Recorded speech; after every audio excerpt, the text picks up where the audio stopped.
Today our topic is scattering cross section. Scattering cross section of an alpha particle. Okay.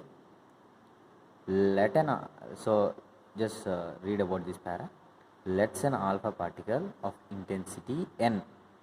Let an alpha particle with intensity n. Understand? Is incident on the. It's a metal foil. Just answer. It's a metal foil is incident on the metal foil. It can be scattered into different directions. Understand?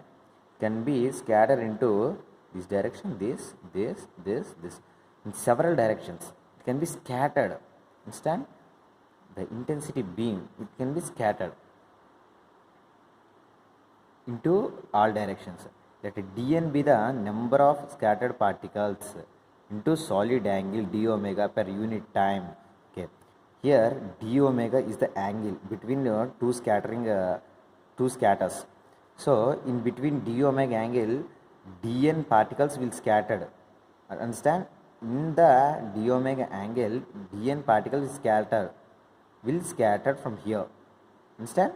So we can say the scattering cross section is equal to number of particles scattered with a solid angle by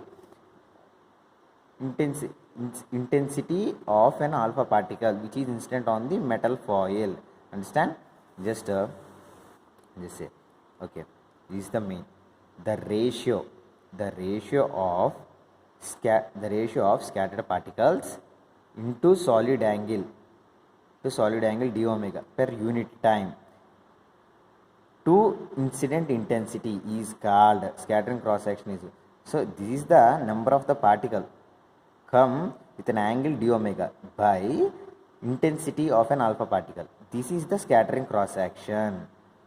So just this is the scattering cross section. Understand? I think you are all understand about this topic. Be the easy and smart. Just you can learn. Just you can listen this video. It's once again you can gain perfectly. Understand? Thank you for listening.